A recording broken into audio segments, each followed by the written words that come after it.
Num num. Birdie num num.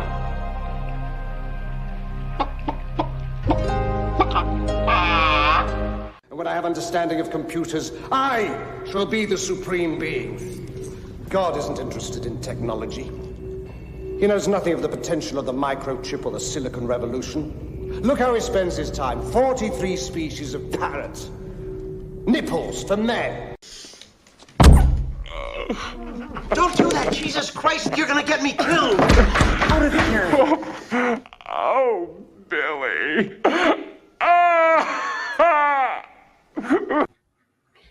And we are live, everybody. And the question might be, do male Bigfoots have nipples? Not just human males.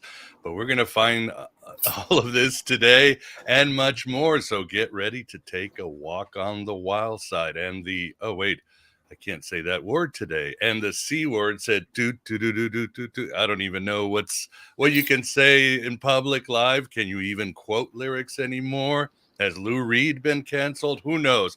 But we're going to find these are crazy, transcendent times. And like the guys and I were talking, just lean into the high weirdness and let your mind expand. Let reality be disbanded and your mind expanded.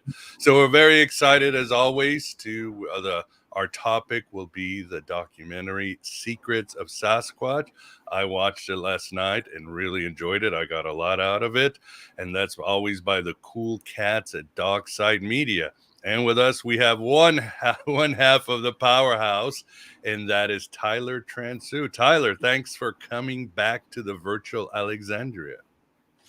Miguel, thank you so much for having us. And yep, I apologize in advance for the viewers and listeners out there.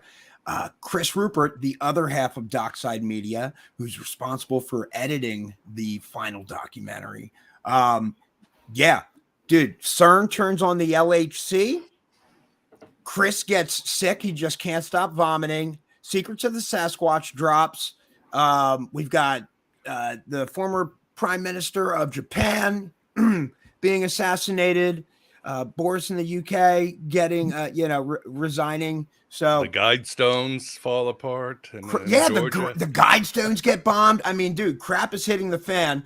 Whatever new timeline we're in, we're making the best of it, man. And we're having, we're not going down without swinging, right? So, we're going to lean into it, like Miguel said, and have some fun. So, dude, thank you so much for watching Secrets of the Sasquatch.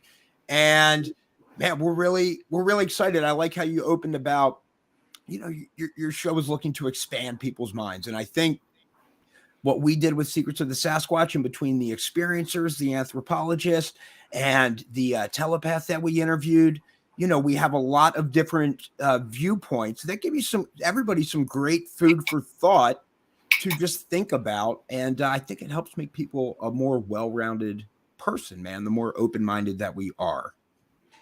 Yes, it is. I think you'd have to be insane or delusional not to see that it's a busy universe out there, that reality is very brittle.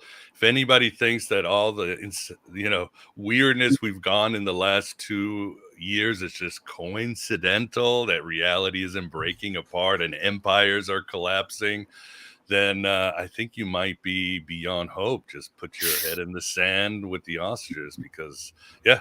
But again, the best thing you can do is embrace it, find out your place, find out who you are, and just, go with the madness, because it's a Philip K. Dick world. And with us too, we've got the man Nathan Lee, who, because the gods have decreed, whenever we're doing a show on the mystic and occult parts of North America, Nathan has to make it. I think that's your destiny. Vance cannot be with us, but Nathan Lee is here to discover more about the esoteric side of this continent. The Lee part is actually the protector part, and Nathan's the gift part. So it's very important to me to establish that, because that's part of my role during these times when stones be falling down. And, it's like one group's upset about laws that didn't do anything. And then the other side's like, oh, yay, we're taking down Illuminati. And I'm like, well, look, when in the land of the blind, Aeon Bite is king. So did you The one I'm very idea. much Oh, I'm very much Arr. enamored. I'm enamored with the idea of Bigfoot. I'm a member of Starborn UFO group, Starborn support group, which is an experiencers group, and this is right in my wheelhouse. I love this kind of stuff. I've never seen a Saskatchewan. Wait, Canadians aren't real, but that's a new one. Long story short, to get this intro over so we can get the show underway, I wonder, just about like the passions of the Christ and like people having stigmata and how that relates to Bigfoot. So people who might not approach this from an angle that might believe other things can see where these topics instantly overlap and where the world is much bigger and more magical. So yeah, let's lean into it because we are empowered if we choose to be. Indeed. Well said, my friend. Yeah, and it's good to see Coyotl Smoking Mirror in the chats. He's mentioning indie truckers banned in California. Supply chain nightmare missing 70,000 truckers. Of course, the media is now talking about how Holland is going in full revolution with the farmers versus the government. So, yeah, this is the tip of the iceberg. And for you in the chat, as always, great to see you. You guys always come with some good comments and questions. If you have any questions for Mr. Nate, please write them in all question marks or whatever. Nate, you know how to handle these. You know how to handle the chat and the questions. You're the man. And we will get to you based on this. And there's so many ways we can dissect Sasquatch, from the Jungian to the UFO. There's so many dimensions of why this figure remains so popular. I mean, my first encounter was being a kid living in Mexico and watching the $6 Million Man. And somehow they whip out the Bigfoot as the villain. And the plot had to do with Sasquatch is actually a robot working for aliens in Northern California, trying to hide, and there's an earthquake. So this is the late 70s, so things have not changed with this fun stuff. And so that was my first encounter. And I did go to Portland last fall to do a talk at a Freemason Hall, and I was amazed that in Portland, everything was about Bigfoot. Sorry. Huh. Every store I went to, I would talk to the locals about. I mean, it was dominant in Portland, Oregon. So it was pretty impressive. But well, Tyler, I'd like to play the preview or the trailer for Secrets of Sasquatch. But first, tell us how this documentary came about. Man, Miguel, so you had us on to discuss our documentary Conscious Contact Full Disclosure here a couple months back. And man, similar to that documentary, Secrets of the Sasquatch kind of just felt like fate or destiny.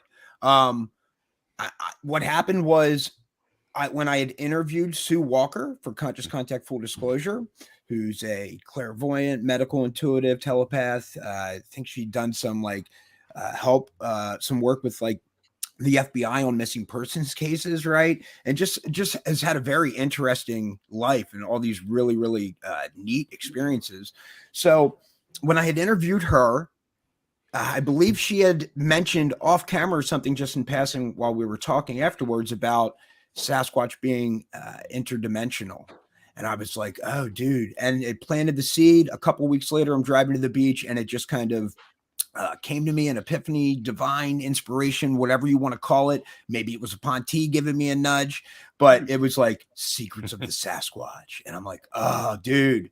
And hit up Chris Rupert, the other half of Dockside Media, ran the title by him. I'm like, here, we'll interview Sue. I'll set up these campouts in Western PA, Northeastern Pennsylvania, also had an experiencer out in Albuquerque, New Mexico as well. And then an experiencer who had been a lot of interactions down in like West Virginia. So I'm like, dude, it was perfect how it all came together. It was the most beautiful thing. And what was really cool was that we had all these interviews and campouts filmed. And this whole time I'm telling Chris Rupert, I'm like, bro, we need an anthropologist. I'd like to get some sort of academic perspective just to give the audience just more food for thought, right?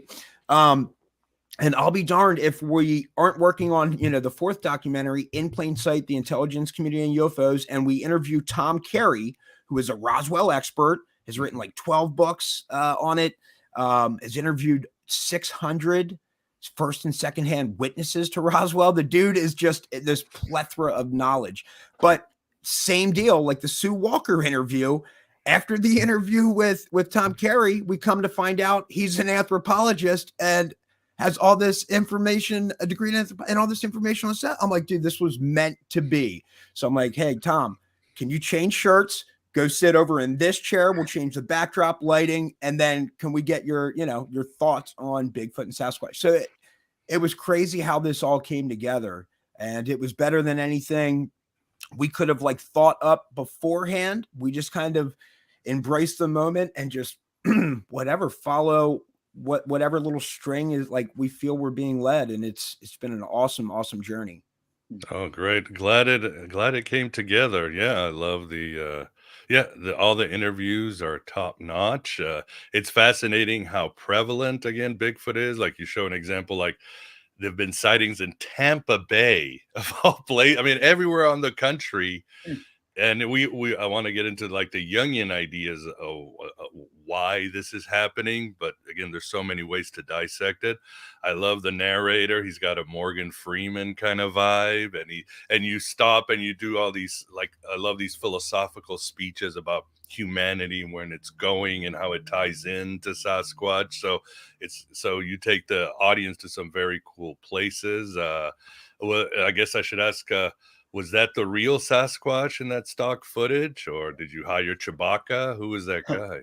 Dude, so we go all the way here at Dockside Media, and we're just fortunate that we have a friend, Adam Hartwick with Shadow Alley Productions, and he loves getting various like expensive, legitimate costumes and does reviews on them. And it's just his passion and hobby. He's got a YouTube channel, so you can check out Shadow Alley Productions. But he was the Extraterretrisl in Conscious Contact Full Disclosure. Mhm. We tell him we're making Secrets of the Sasquatch. He puts together this insane Bigfoot costume, and he's a large dude to begin with, 6'2", 6'3". So it worked perfectly.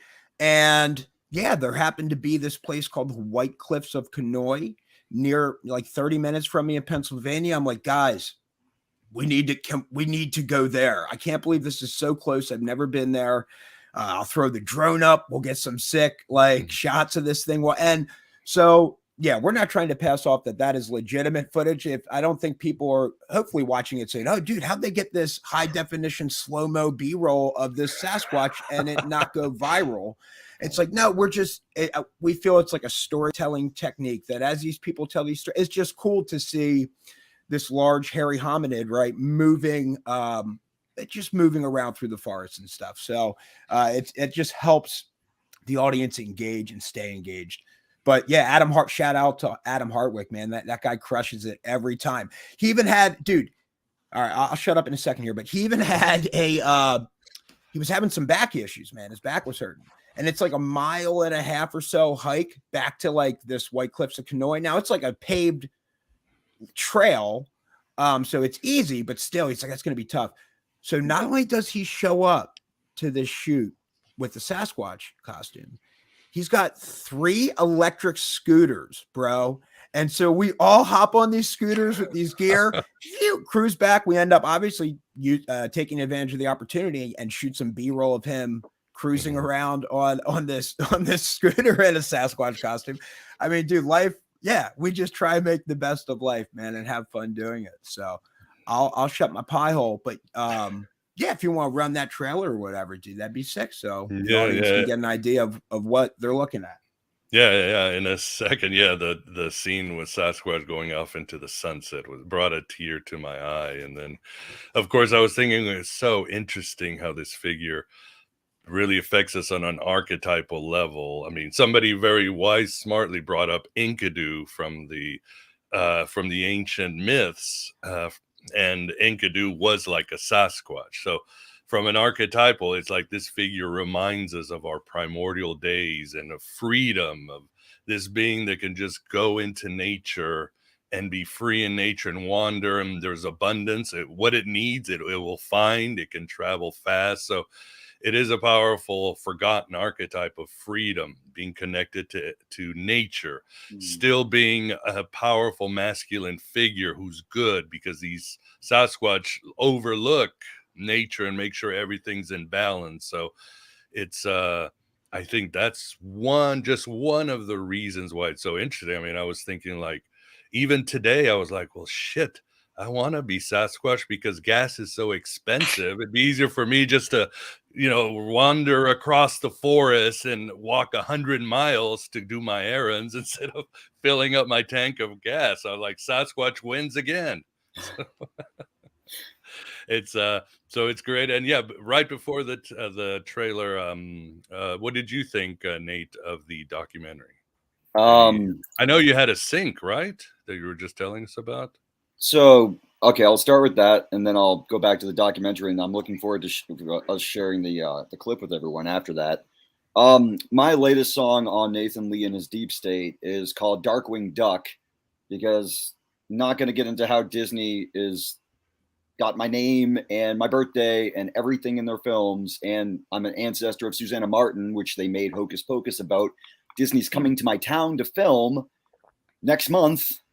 So that's how these things work, speaking of filming. But my latest song has a picture that you will see when you purchase this documentary, which is, there's an owl, like the owls are not what they seem kind of Twin Peaks vibe. That's the exact same picture. That is the album art that I have for my recent song. That's to tie that in together. Whenever I approach these kind of like documentaries, they can go in a certain way, and it went the right way. Just to shortcut that whole idea, this went in the way that you would want it to go. So I appreciate the hard work that was done. Now that I know that there was Sasquatch on scooters, I feel like there should be a little bit at the end of that. But that's, I don't know. So let's let everyone see what is in the film, and I will appreciate everyone purchasing this afterwards, because I can say that. So purchase the film. All right, well, here is the trailer, and then we'll jump into the content right after and the guests. Let's see, here we go. For some reason, I had never felt like I felt when I saw that thing, whatever it was. I couldn't take my eyes off it.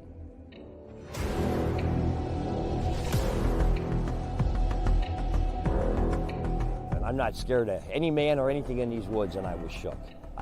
It was amazing. In the deep forest has, in my mind, no problem remaining secret and not revealing itself.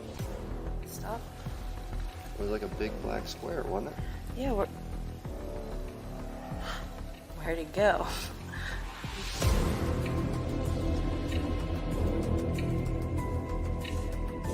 This place is quiet. There's no animals around for some reason, and there's definitely something out here. Nobody can explain it. There's no experts on it. They're very, very intelligent. They're more advanced than we know. We're realizing that we're not just dealing with great big hairy hominids out in the forest. We're dealing with a very, very intelligent, advanced peoples.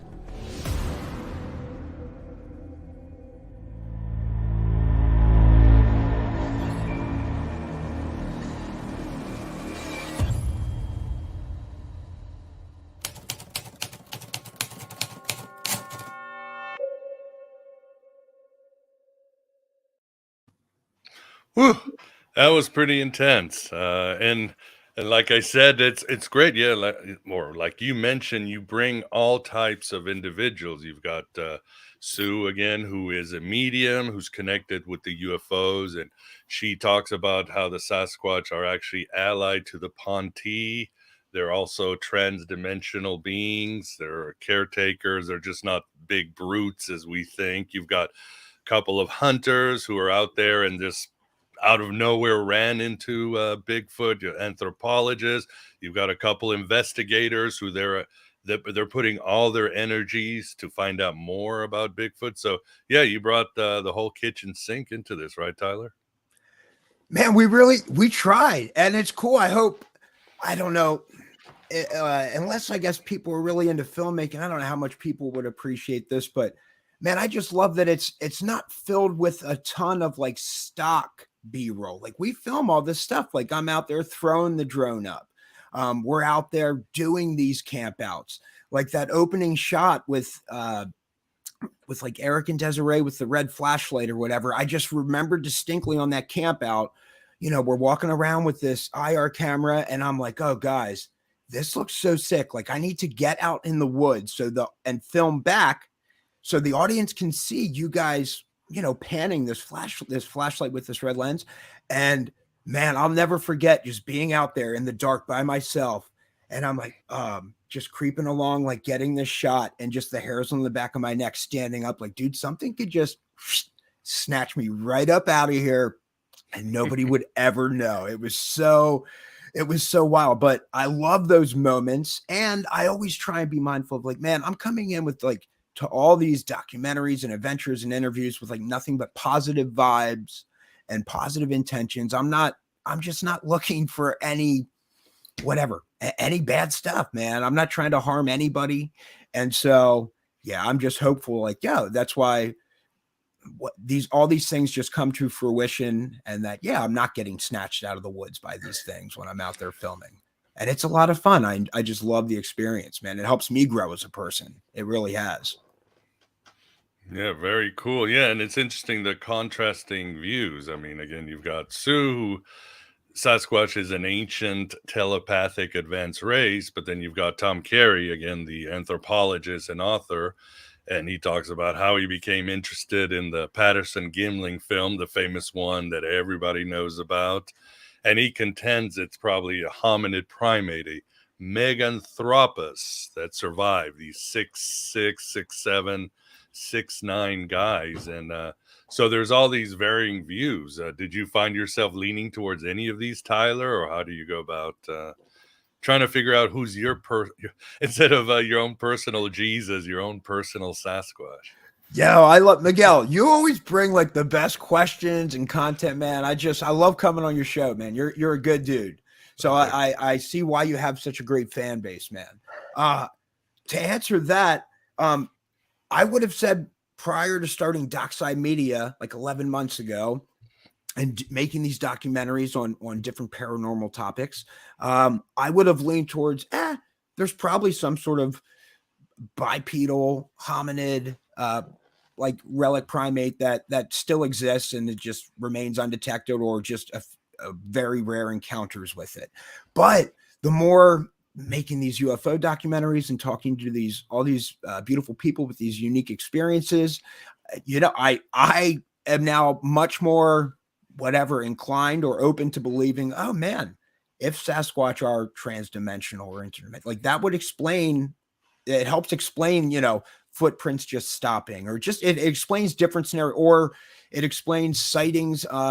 Like I was on Pursuit of the Paranormal podcast, and they're in the UK, and it would explain why some people have reported like Sasquatch sightings in a densely populated, like forested areas aren't, just super non-trafficked, right? And they were saying it wasn't Michael McDonald from the Doobie Brothers. It could have been, dude. I mean, everybody, is entitled to their own opinion. Kenny Loggins was walking in London or something. Wait, I just gotta jump in and say that in a Goofy movie, which is one of the songs I'm singing, like Stand Out, there is a Bigfoot who does the magician, as above, so below, and he's doing the Bee Gees. So it could have been the Bee Gees, is all I'm trying to say. Just had to add that. No, that's deep. That's really deep. Dude, that's far out. Yo, so one thing else I like about the documentary here, Miguel, is you're saying about all these different perspectives is, I like Sue just even bringing up the idea or concept that Sasquatch are a more advanced civilization or species because they take care of all of their tribe, their peoples, right? Versus, I mean, if you take a quick snapshot of the world, right? Humanity as a whole, we don't do probably the best of jobs taking care of everyone with food, shelter, water medicine, that type of thing. So it's cool. I love that these things just come up in these interviews, and it gives me just good food for thought. That stuff should be bouncing around in my head, in my heart, right? I feel like that makes me a better person if I'm more mindful of these things and compassionate and empathetic. And so, dude, I just love how all this stuff comes together. And I love, like the Randy Smith and the Alfred Martinez, these hunters who I've hunted for 20 years, never got a deer. So I understand how hard it is to go out in the woods before sun up till after sundown and not see anything despite looking for it. Like a deer can just they have senses greater than me and can just stay right out of my eyesight, but it's like, not like they're not there. And so, but these Randy Smiths and these Alfred Martinez, man, when I'm out like camping with Randy Smith, it's like 26 degrees Fahrenheit. We got a fire going. He's like rearranging burning logs with his bare hands, right? Fishing to pass time in this freezing cold river, handling everything wet gear with no gloves on. He's just a tough guy. He's the type of guy when he says, oh man, that's a raccoon. Oh, that's a fox. Oh, that's a squirrel. Oh, that's a deer. That's a bear. Like, I trust his judgment. So if he's saying he saw a Sasquatch, he's the type of person I would be like, oh, dude, I would be inclined to believe him. And same with Alfred Martinez. I mean, there's just those types of people who are woodsmen or hunter. I don't know if it's maybe somewhat genetic or something passed on, but there's just some people who have this innate sense in the woods for direction, like spatial direction, survival.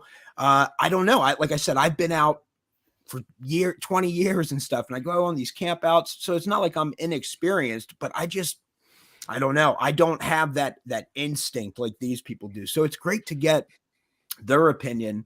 And just, it was really, really cool. And I love that, man, when we go into these documentaries, I'm just like talking to these people. I don't feed them anything. Like, I just want to hear their stories and experiences. So I just get, maybe an hour and a half or whatever of footage.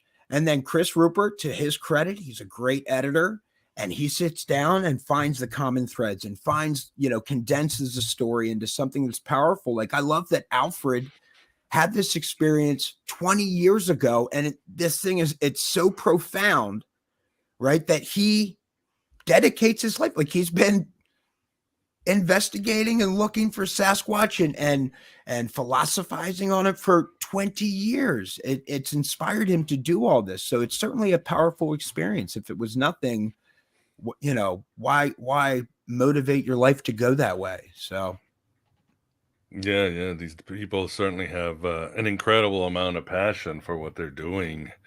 And it's got to be life changing. Again, it's got to be, I mean, I think, and I'll explain later why the UFO and the Sasquatch thing are connected beyond me watching Steve Austin and the $6 Million Man with the Sasquatch episode. But yeah, when people have UFO encounters, their lives are completely transformed for the better. Statistically, they find their call, they help humanity, they just become full human beings. I'm sure a Sasquatch visitation or sighting would be pretty much the same thing. So it's life-changing. Yeah, there was I think my son came up to me yesterday right after I watched the documentary, and he said, Dad, and I think he got it from a meme. He said, Dad, he's 8 years old. He said, humans are the only animal that has to pay for things. And again, I was thinking of Sasquatch. It is true. Somehow there's an abundance, or everything is out there for nature to do. And don't get me wrong, obviously, these animals, of course, struggle at times of the year to feed them and their offspring. But Sasquatch seems to be that bridge, that being that can get what he wants out of nature, keep the balance of nature, protect humans, and just remind us of a primordial time. This is the quote I said. Somebody mentioned that it's very much like Pan, the great Greek god of the all, who encompassed nature and was a savage animal. I mentioned Chewbacca. Remember, was it Land of the Lost? He had that Chaka creature. I mean, this archetypal image is reminding of our own savagery and freedom. is there all the time, and a lot of it could be a projection. I mean, Jung said UFOs are a projection, but they're a kinetic projection. They appear on screens. They affect people. But I think what he was saying is it's an interactive creation of an egregore that ties into a higher form of consciousness or archetypal energy. I think Jung would have, there you go, an egregore, a thought form, which is still real in a way that we understand. All of us in the mystic places still can affect reality, but it's still an interactive thing. It's real in different forms of understanding consciousness and vibrations. Am I making sense, Tyler? Oh, could I just say, I wonder if the Bigfoot was the one who put the Georgia Guidestones up talking about keeping a balance in nature. And I wonder if it was like the Yeti rivals or the Wetiko Wendigos that like punched them down. I'm just speculating. I don't know. Thank you. Sorry, I didn't mean to interrupt you, Tyler. Excuse me. No. Valid point. That needs to be said for the audience to comment on and interact with and think about. Miguel, to your point, I mean, that's interesting. You talk about different consciousness and frequency and vibrations. I know I had just seen the Tom DeLonge interview on Steve-O's podcast, and he was talking about time not being linear, right? And that past, present, and future are all existing right now at this exact moment, just at different frequencies. And I don't know, I'm here to report that, in these short 11 months, Dockside Media has been able to crank out 3 documentaries, get them all picked up for distribution on major streaming platforms. The 4th's almost finished. We're going to film the 5th. We were supposed to go tomorrow, but Chris got sick, so it's going to be like July 30th. But man, back then when we first started, right after we filmed that very first interview of Anjali's press conference for Conscious Contact Full Disclosure, and I got home and cut the trailer, saw the footage.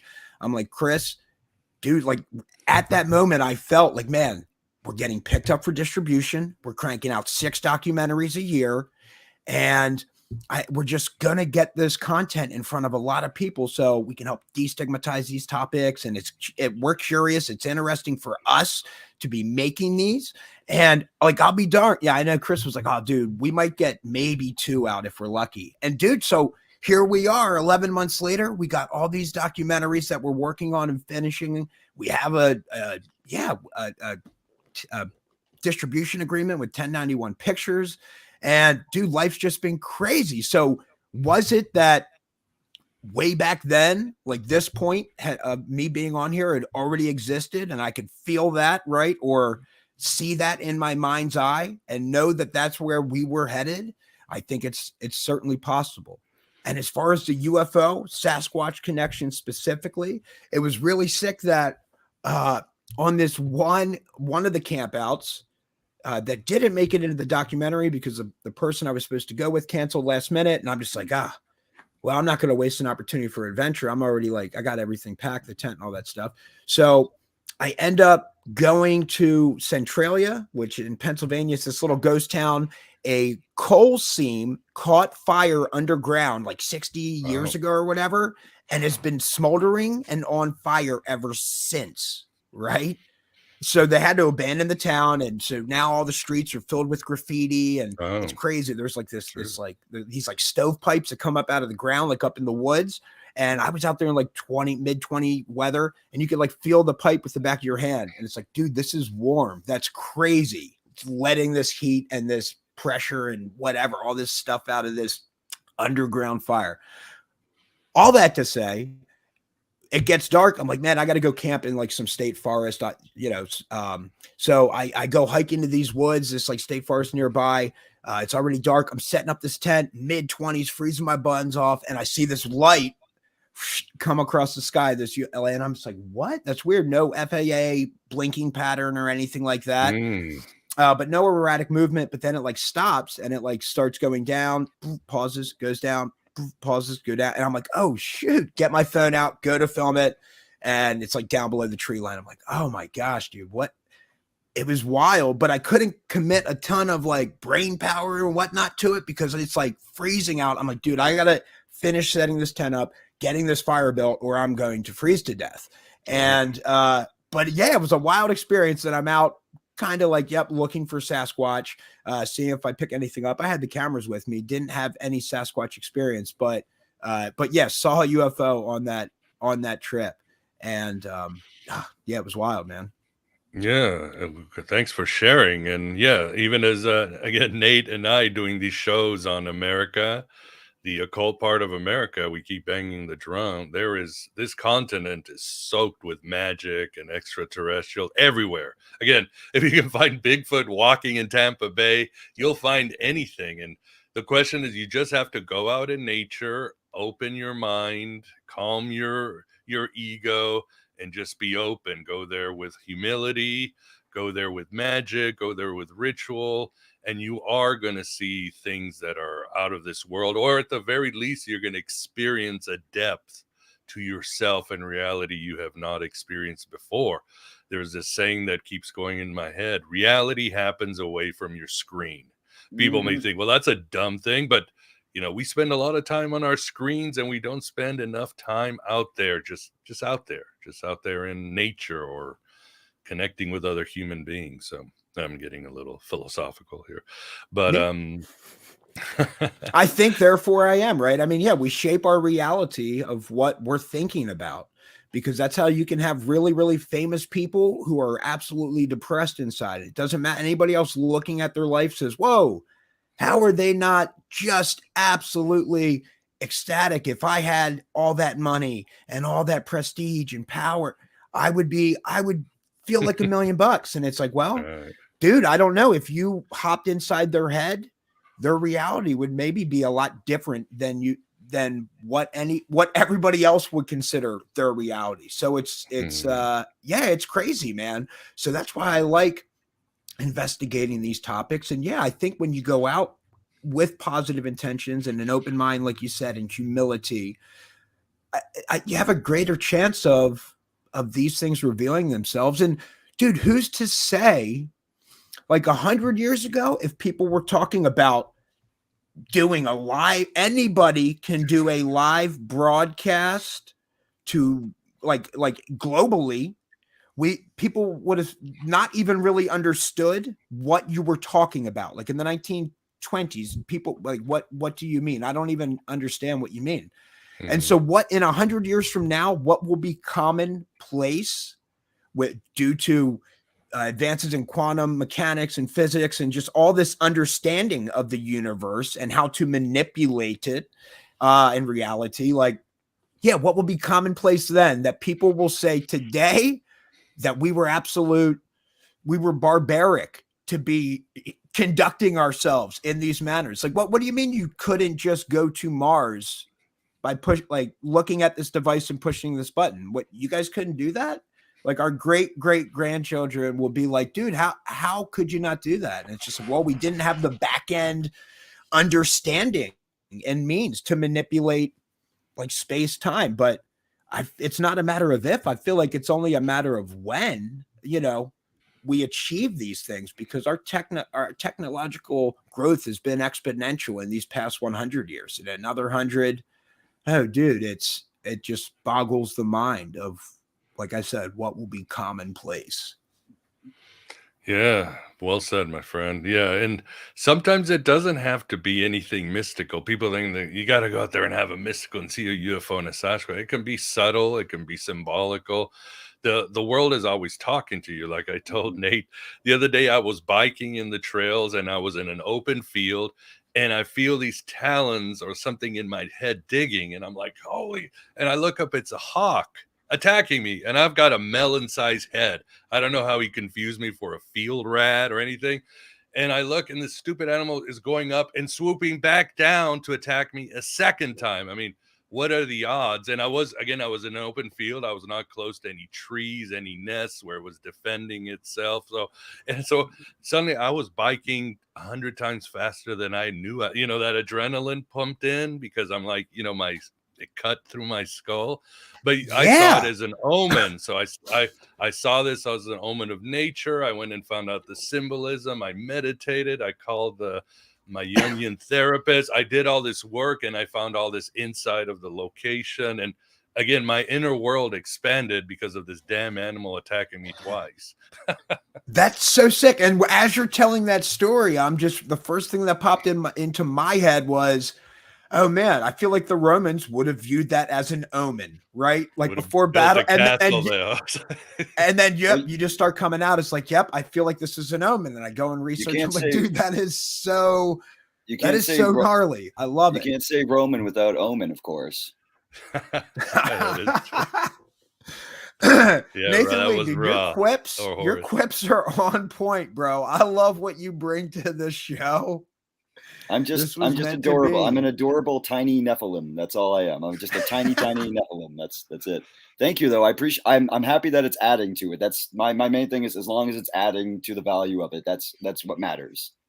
Dude, you're the man. I love it. I love it. Yeah, and people in the quotes, the chats are giving their experiences of Bigfoot and other entities. So yeah, there's a lot there, guys, and we can join together and share and find out what's behind the veil. Far more important than any politics or anything out there going in the world, and it will help make a better world. I mean, as I was saying, I feel dream time is coming. I think the forces from the other side of the veil are pushing, because we know we are near extinction as a species, and they're trying to tell us, listen to us, go back to another time, another age, or listen to the wisdom of this time. We have answers that will help you. And again, your documentary, Tyler, Bigfoot or Secrets of Sasquatch, does exactly that. It's a call to people, and each of your guests gives us a unique view how it changed them. There is one, I mean, even we're talking about going out in nature, but I like, for example, Tom Nutter, this guy was just watching a movie. He wasn't like out there hunting or looking out in nature, riding a bike in the trail in the preserves like I do, or camping. He was just watching TV and he heard this sound, and he said that, what did he say? An Ohio howl? What is that? Do you know what that is, Tyler? I think if you Google it while maybe one of us is talking, you might be able to run it. You know, I think it's copyright free, or I have to check with Chris if he licensed it, or however, you know, we were able to use that. I thought it was a thing, like a special type of noise. Well, yeah, I mean, I think it was a specific recording called the Ohio Howl, but people have compared, oh man, yeah, I've heard howls similar to that. And Tom Nutter, he was an interesting individual where he had that experience. Also on some other hunting or fishing trips, just seeing footprints, you know, like in the creek bed or by the riverbed, out in the middle of nowhere where it was super cold, like barefoot. There's no reason for somebody to be out there. It was super like a synchronicity or however you want to look at it, that the one girl, Desiree Patton, who came on the camp out investigation with Eric Hubbard and myself. Man, we put the public call out on social media saying, hey, we're going to go on this camp out in Western PA. Anybody's free to come, blah, blah, blah.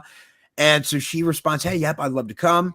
I think like a week or two later, she's hiking with her daughter and in like this park or whatever, and like stumbles upon this dry creek bed with this like Sasquatch footprint, dude. I'm like, wait, what? Wow. She takes a picture of it, and it's just crazy. You know, she hasn't been somebody super into Sasquatch all her life. She's always been open normal to the esoteric and paranormal and stuff like that.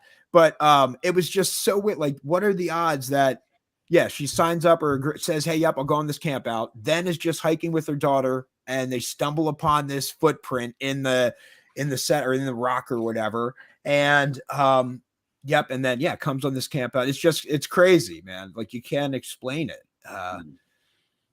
Just really, really cool, man. So I like what you said, man. I like the Dockside Media. We're just trying to, generate some momentum for these topics and destigmatize it and allow people to like share their experiences. Cause I think one of the things I bet people would be surprised to find the number of people who have had like a really odd, unexplainable circumstance, Sasquatch, ghost, UFO, you name it, extraterrestrial alien, but like their brain, they just had to write it off as, dude, I just can't explain it. I can't think about that, right? Like they don't want to be labeled as, oh man, like what would people think of me if I talked about this? So I hope that Dockside Media is helping to normalize conversation and things like your podcast or your show, Miguel, and with Nathan Lee, what he's doing to just normalize people like talking and sharing about these experiences. Because I think,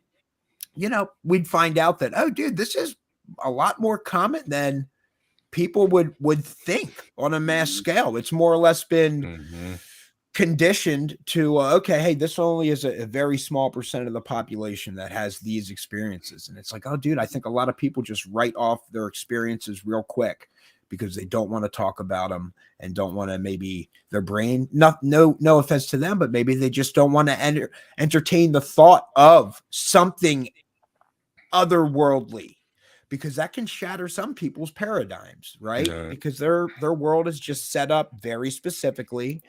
And I love what you're doing. And yeah, I think for the human species to grow and survive, if perhaps some sort of impending cataclysm, is to evolve, is to like evolve, man, and become more compassionate and open-minded and say this stuff is occurring readily. Like, dude, if we scientifically can understand it and normalize it, like, dude, we can start shaping reality in the future in a much more positive sense if we're using the tools and mechanics that we can harness and discover.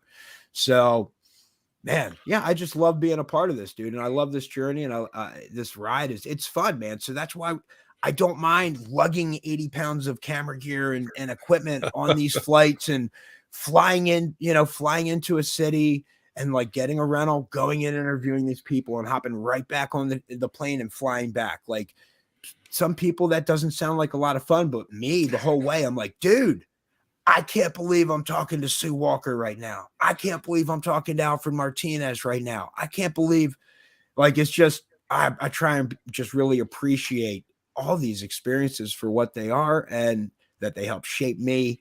And then hopefully we can help transmit these people's experiences and stories to other people. And then it helps, give them food for thought and help shape their minds and make them maybe just more mindful, open-minded, considerate, compassionate. Maybe it empowers them to go chase whatever their passion is, because I feel like there's just a lot of people on the planet who, man, we've been conditioned not to follow our dreams or do what really, really fires us up. And it's awesome that in 2022, there's means and methods that you can do whatever you want. Start a podcast on history if that's what fascinates you. If you like crocheting stuff, dude, make a little Etsy store or something. Like, there's hobbies and passions that people can really pursue and do what they love. Like, I hope more people do that, man, because I love like you exploring and Nathan Lee exploring.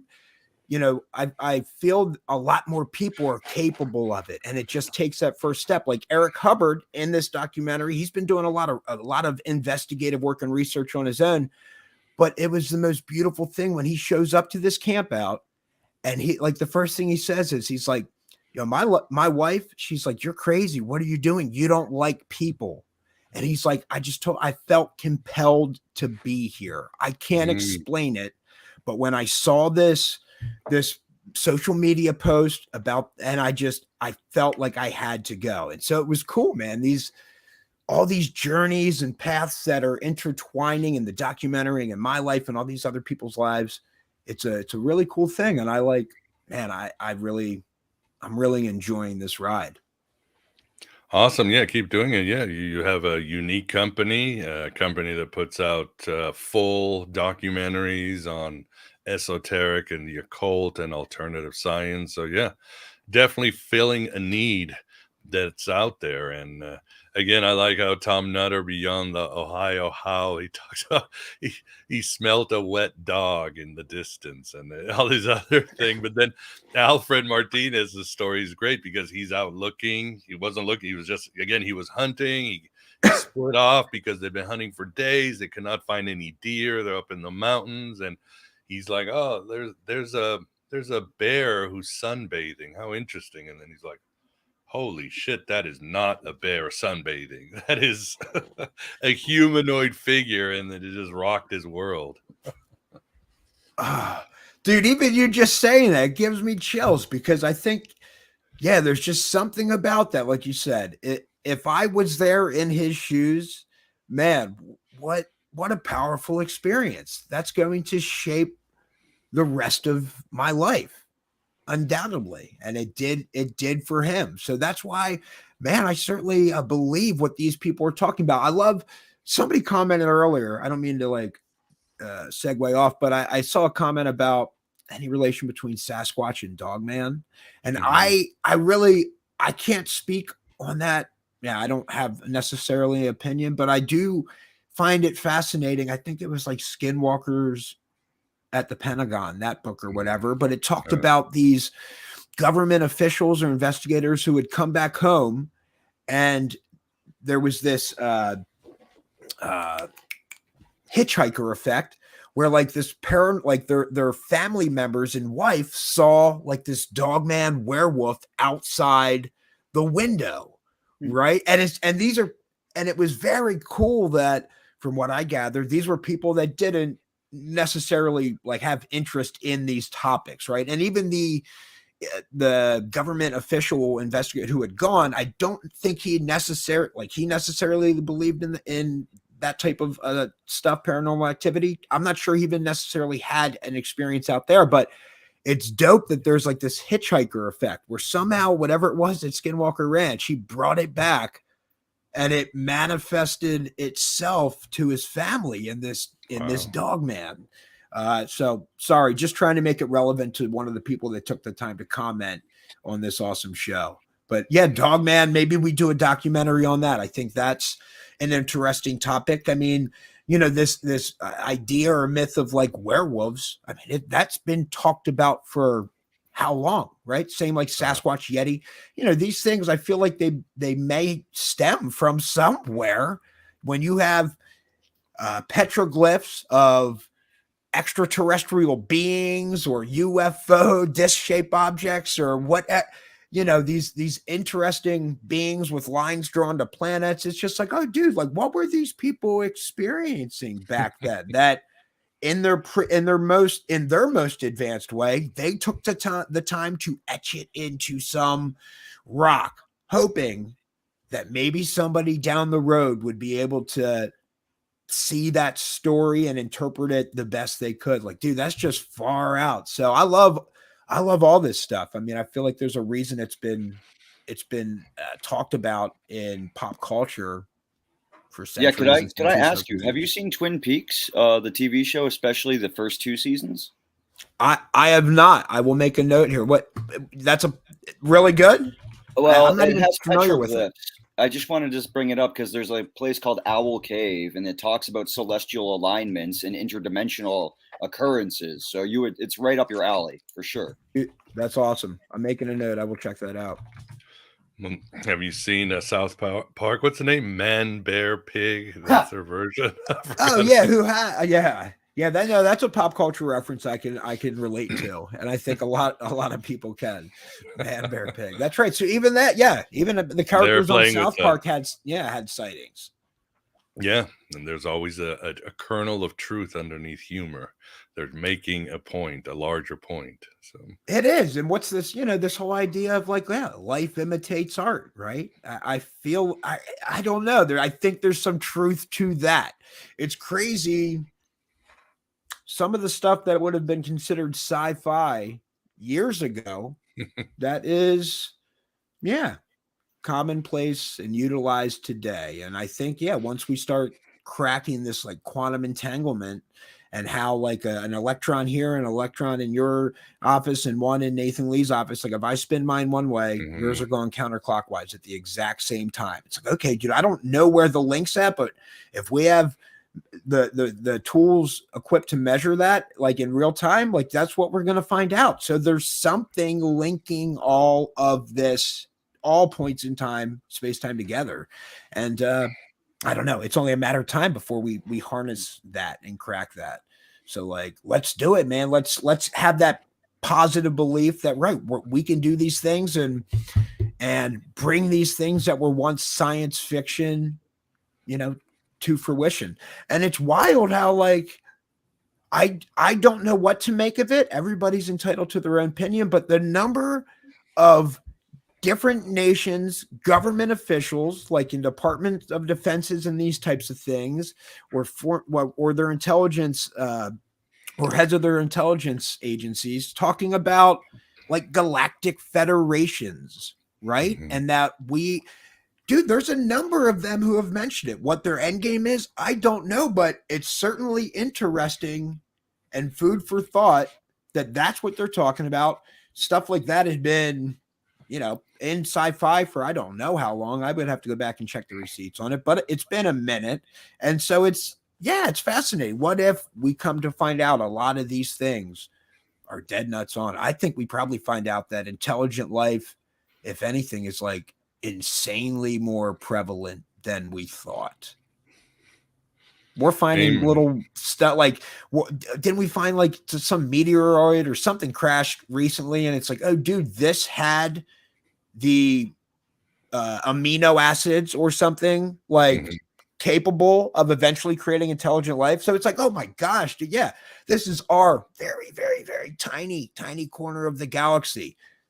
Intelligent life could be prevalent everywhere. And if something evolved, man, 100 to 1,000 years before us at the same technological pace, it's like, well, gosh, dude, yeah, they're doing exactly what we're doing in 100 or 1,000 years from now. Like, and we're already putting probes on Mars and trying to study all this stuff. So at what point do we find an advanced civilization and we're like, we don't want to mess with them. Let's just monitor and see what's going on and see what direction, like they would probably potentially be scientists like that as well. And dude, and can you even wrap your mind around, the universe is so old that, dude, bro, there's probably a good chance intelligent life somewhere evolved 1 billion years before us. What are the implications of that? We can't, there's no way anybody can even float an idea of where another billion years of evolution goes. Like, yeah, at that point, you're definitely, I feel like godlike or Christ. Is that the angels, right? That all these people in biblical times saw or experienced? I don't know. Crazy, crazy stuff. Like, it's just, man, it's fun. It's fun to think about because the truth is at some point in time, barring the human species becoming extinct, we will eventually have 1 million years worth of technological evolution, or 1 billion years. And that's crazy. At that point, right? It's like, well, dude, I bet past, present, and future all exist right now at this point. They like that's, yeah. At that point in time, you're harnessing all that stuff. Tripped out, dude. I don't know. It's good stuff to think about. It's good for everybody. Oh, it's fun to speculate. There's a show that I really enjoyed, Love, Death, and Robots. It's like a reboot of Heavy Metal, the old movie in the magazine, but the animation's incredible and it's short. And in one, there's this galactic cloud, or it's called a hive. And it's just it's been around for millions of years. Is this insect colony out in space? It's probably the most superior of all the species, but again, it's insect. So of course what do humans do? They try to exploit it. As they try to enter, suddenly this hive creates something, its own intelligence, and this being comes out, and and it's like, I am intelligence. I was simply created to fight you because our instincts are created be able to counteract any force we find. And the humans are kind of like, well, don't you like being intelligent? And it's like, no, it's not the best thing. And in fact, intelligence is the leading cause of the extinction of a species. So we don't do it very often unless we have to create intelligence to fight an enemy. And now humans are one of our latest enemies in millions of years of being around. So it's anyway, just playing with these concepts. That sounds like the demiurge to me, Miguel, just throwing some Gnostic OG stuff in there. And I would just wonder if Tyler is familiar with Dark Journalist and Gigi Young. Gigi's been on this show before. So I was just wondering, those are great sources for UFO things. And I just was hoping to put them on your radar to enrich the level of capacity to expand this more. Dude, no, you are the man. You said Dark Journalist, and what was it? Gigi Young? Yep, Gigi Young. All right. They're not like familiar with them, but I will definitely. I love coming on these shows and just talking with these people or the audience interacting with comments, because this is how I grow and look into new information. So Nathan, Leah, thank you very much for that suggestion. That's sick. I will definitely look into these two. Oh yeah, they're like walking encyclopedias of ufology and the mystic side and all that. So yeah, definitely check them out. Awesome. One thing I wanted to talk about, and I felt I should bring up, and again, I think this goes more with Sue. You were just talking about footsteps disappearing, but there's a great book by my friend Jason Reza Georgiani called Closer Encounters, and it's 500 pages of well-cited, well-researched. It's like the Akashic records on ufology. He has one section where he starts talking about portals, and again, he brings in scientists. It's documented. He's got footnote after footnote. And for example, you see this all the time. Somebody's out there in the woods hiking or hunting, and then they disappear.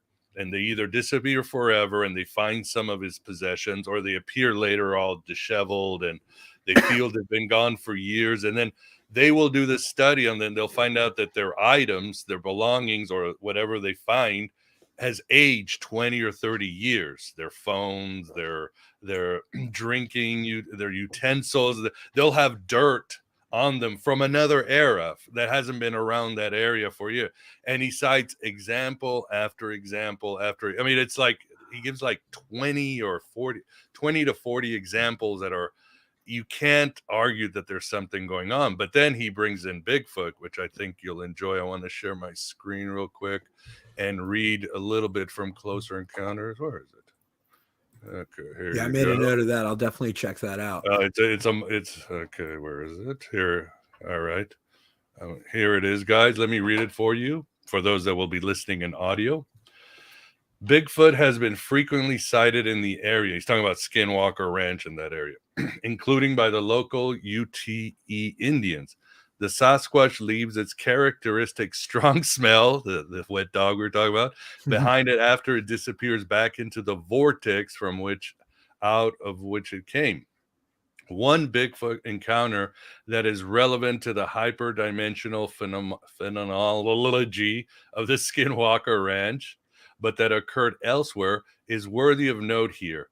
In 1975, Ron Moorhead recorded audio of a Bigfoot at a hunting camp between Yosemite and Tahoe. I probably mispronounced it. Scientific analysis revealed that the sounds were lower frequency than human vocalizations, and based on the pitch, the humanoid creature's height was estimated to be between 7 feet 3 inches and 8 feet tall.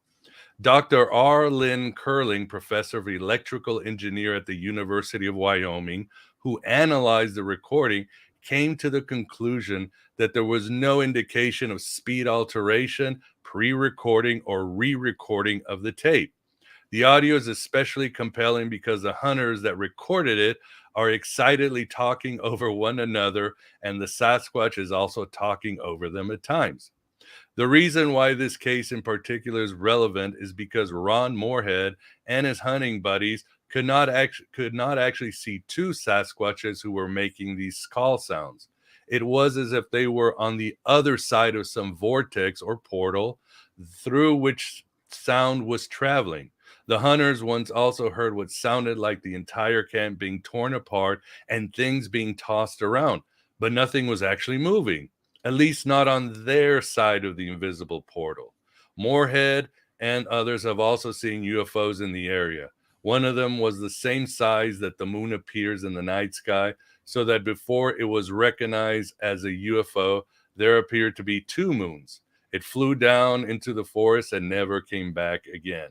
And he gives, again, example after example of these, again, scientifically, the materials, the sounds, and there's these portals in this country, and I think Sue is right.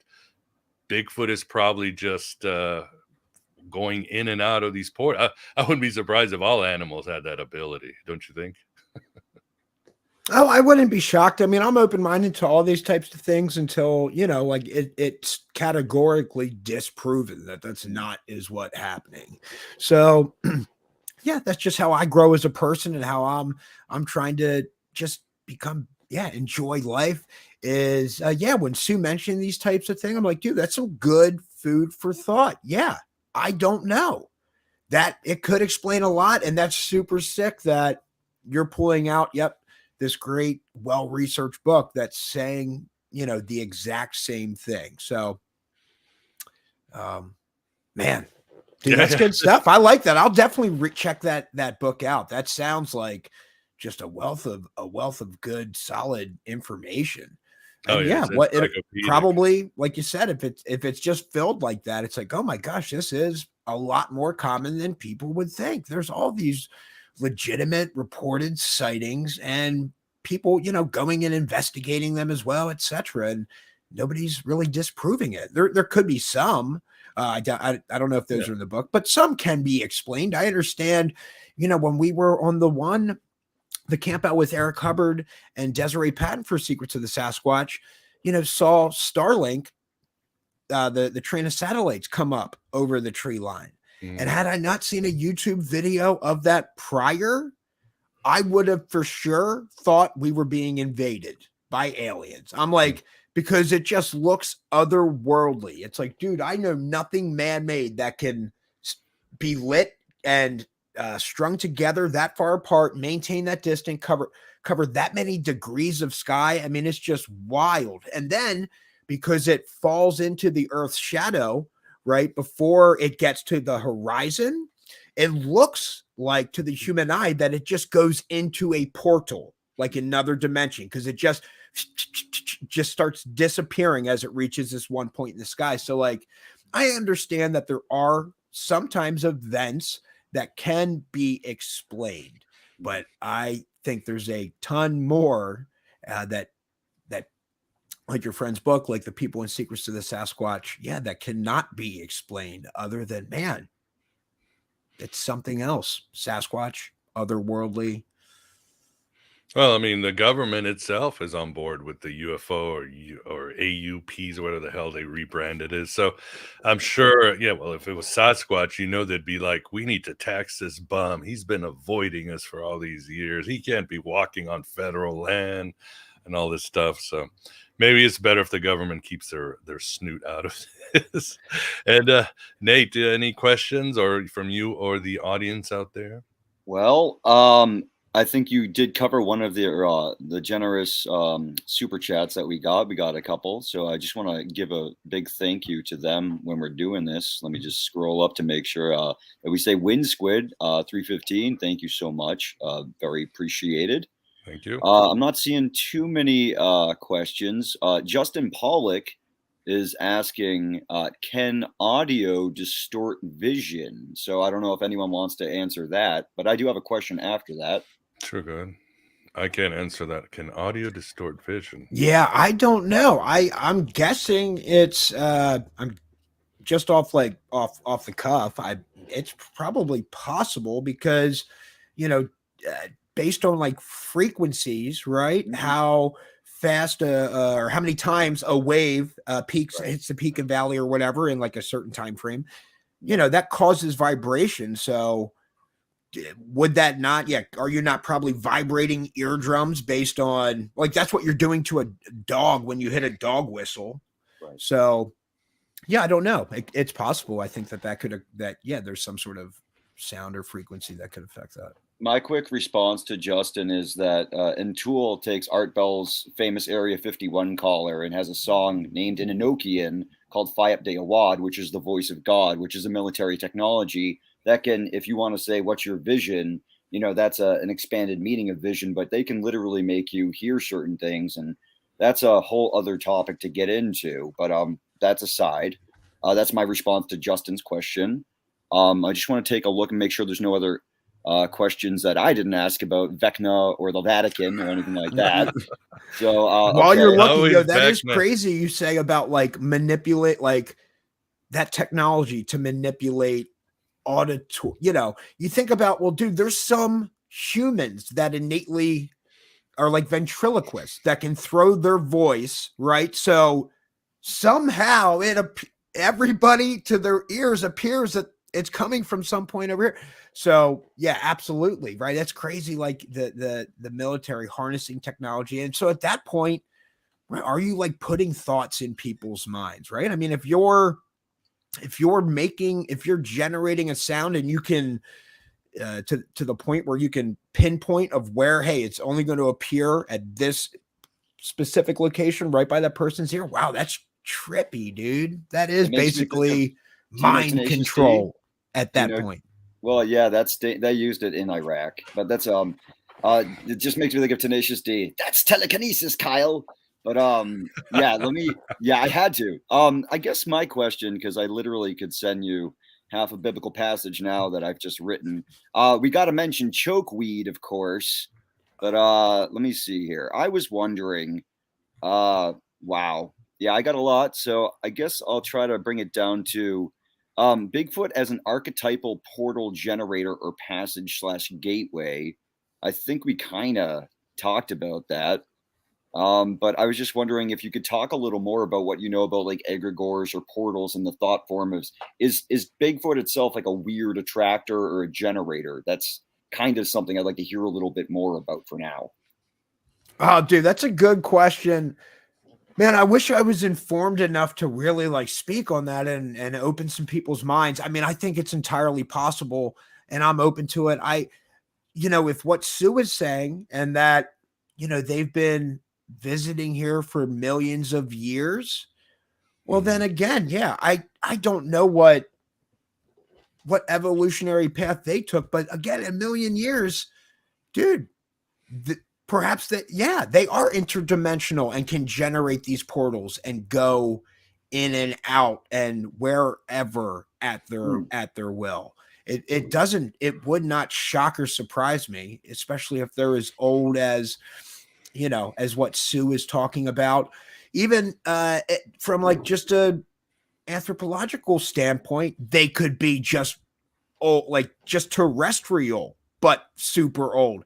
I mean, it's so wild for humans to even wrap our minds. Dude, like the dinosaurs lived for millions and millions and millions of years. That's crazy.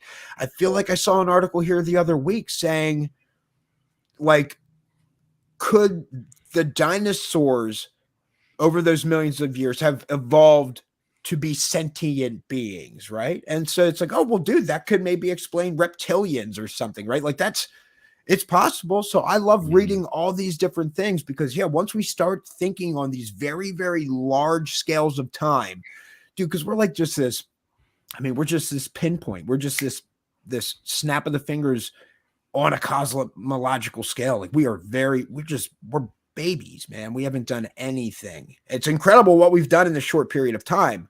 But yeah, dude, I love all this stuff. So to answer, I guess, point blank, yeah, I think it's possible that Sasquatch are generating portals for sure. Cool. Thank you. Yeah. Yeah, dude. And wait, what'd you start? Oh, the chokeweed thing. Dude, that was great. Sue. Yeah. I'm sitting with her, hearing her story, and she's like, oh, yep, I have this. This is one. I wanted to share this with you. And she shared that story about them being herbalists and then that chokeweed story specifically. And it was great. I thought it was very interesting. It makes a lot of sense. Why wouldn't they? And Oh, dude, it was awesome. And I remember Chris cutting the doc, and I get the rough cut. I said, bro, where's the chokeweed? That needs to be in there. And I'll be darned, he will die.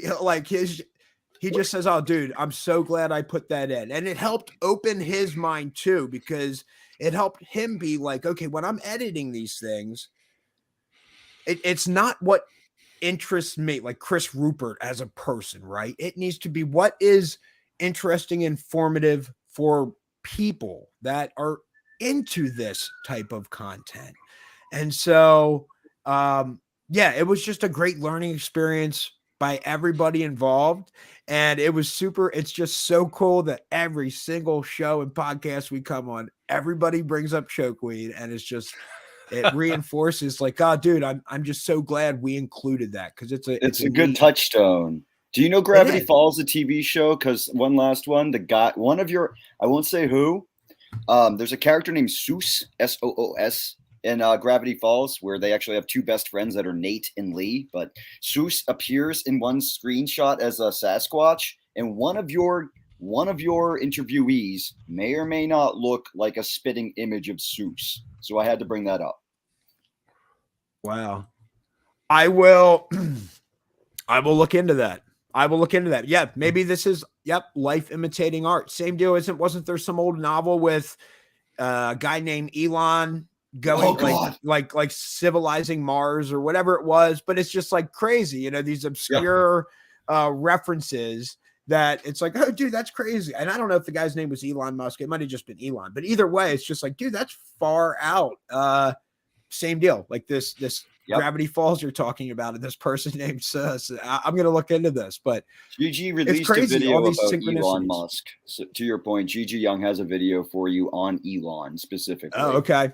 Yeah, you're going to love it. I hope. Awesome. So check it out. Yeah, for sure. I don't know if I have any more questions. I think I've gone down all the cool guests you've had. Again, Tom Carey, Desiree Patton, Randy Smith, who we need to mention, who's also out there hunting with Desiree. Eric Hubbard, Tom Nutter, Alfred Martinez, and of course Sue Walker, Tom Carey. So you've got a good group of people there with their different perspectives. I wanted to do another share here and show your website for those, because sometimes people just like the visual thing. Let's see if it pops up. There you go. For those of you interested, here is Dogside Media, and our last interview was done on Conscious Contact, full disclosure. And this is where you'll find all their documentary. Are these all out? You've got, let's see, Conscious Contact, full disclosure, In Plain Sight, The Intelligent Community and UFOs, and then Secrets of Sasquatch, like you said, just came out as soon as they turned on CERN.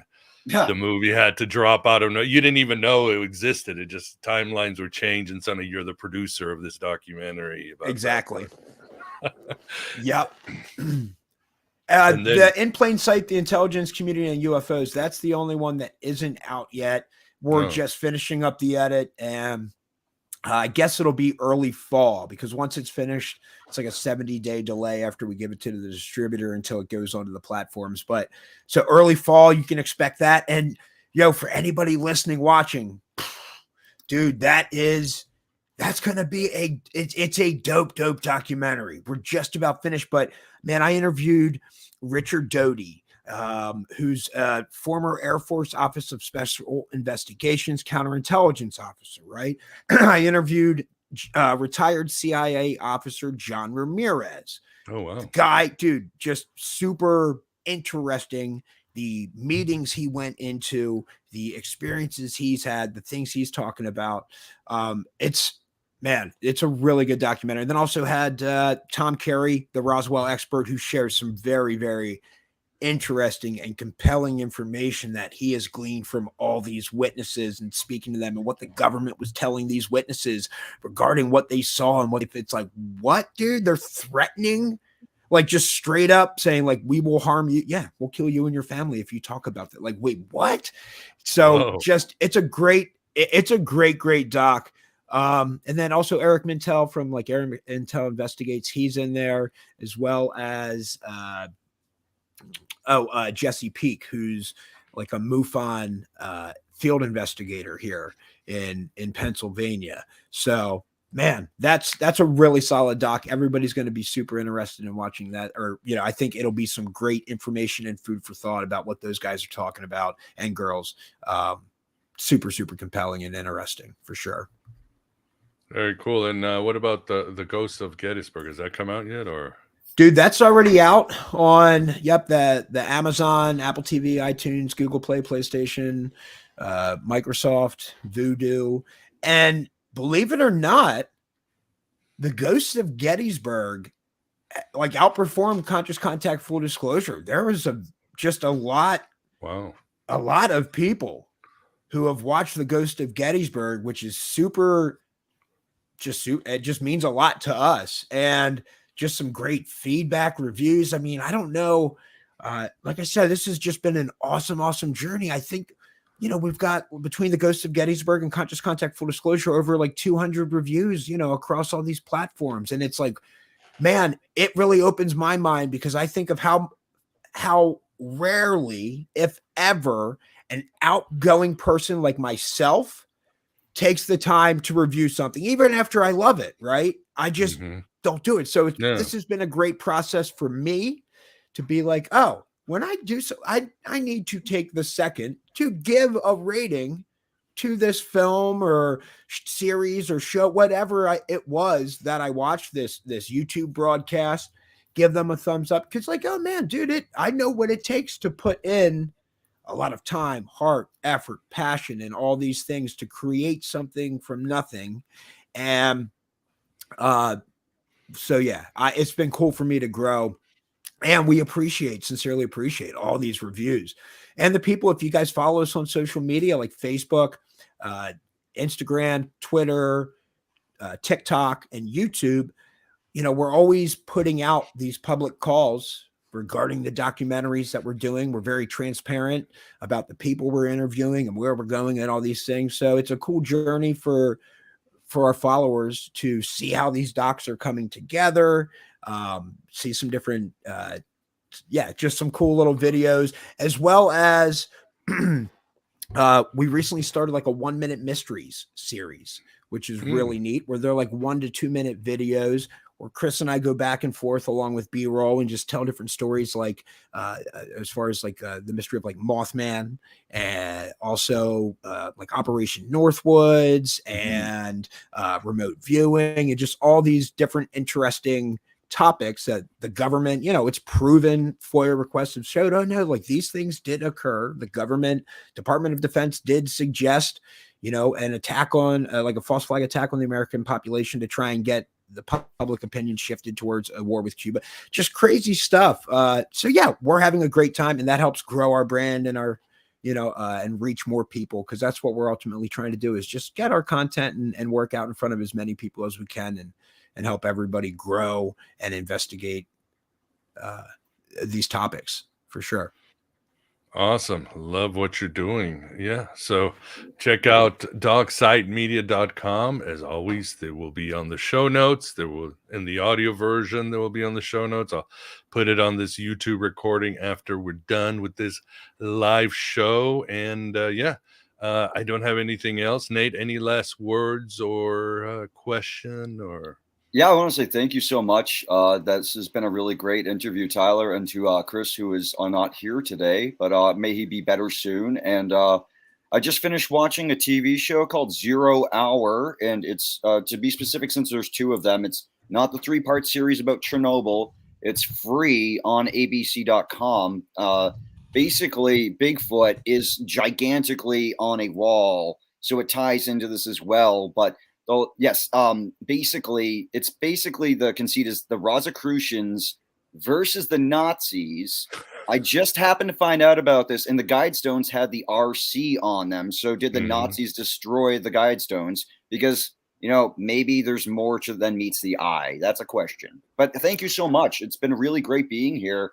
Obviously, we were all destined to come together in this situation and have a great conversation that could not only open people's minds, but let them choose what, because, you know, an open mind, your brain falls right out, but there's enough to be experimentally enough to be brave enough to upward spiral, if you will. So I appreciate what you're adding to that as a contribution. I want to say thank you. Dude, you rock. Nathan, hey, dude, thank you so much. Love what you're doing. This was meant to be. It was great meeting you. And Likewise. Miguel, love being on here. Bro, here's what's up. Just keep checking that inbox. You'll be getting in them pre-screeners. You will. I'm Nathan Lee, not a Nathan, but thank you so much. Oh, dude, I said Nathan Lee every single time. This very Except for last that one. time. I And went will out correct on a limb. everyone every went time. out on a limb and I said Nathan, and dude, I got smacked down. But that's it's how we Nathan Lee. learn. I don't learn that Nathan unless Lee. we have this interaction. So guess what? No, it's definitely Nathan Lee. It's okay. Nathan It's Lee. okay, brother. It's okay. Nathan Lee. And Nathan Lee, never making the mistake again. Miguel, you rock, dude. Nathan Lee, you rock. And like I said, I love the community that you're building and all these fans and followers, man, that are engaging in the comments. It's awesome what you're doing. And I love your positive energy and message and just being curious, right? A lot of it's just staying curious. And that's how new things are invented and solved, and these types of things is maintaining that curiosity. Exactly. Yeah. Keep that sense of wonder. My kids have a sense of wonder. It's natural, and they're closer to life and God than I am. It's very simple. Go back to your innocence, to nature, to Bigfoot. That's it. So, well, Tyler, it's always great to have you. Yeah. Look forward to In Plain Sight, and hopefully Chris will be. Well, he'll be on the men, but but it'll be nice talking to him too as well. Although it's also awesome always talking to you, and keep doing what you're doing. Keep spreading that light and that information. The world gets a little bit brighter, and at the very least, it gets more interesting. And that's a huge victory in this world. For sure, man. We'll keep on keeping on for sure. Love it, man. Thank you so much for having me on, and Chris will be on the next one. Awesome. And for the audience, thank you for your great questions, your company, your support alternative creators, and everybody have a good weekend. And as I always say, hello and goodbye as always. Take care, everyone.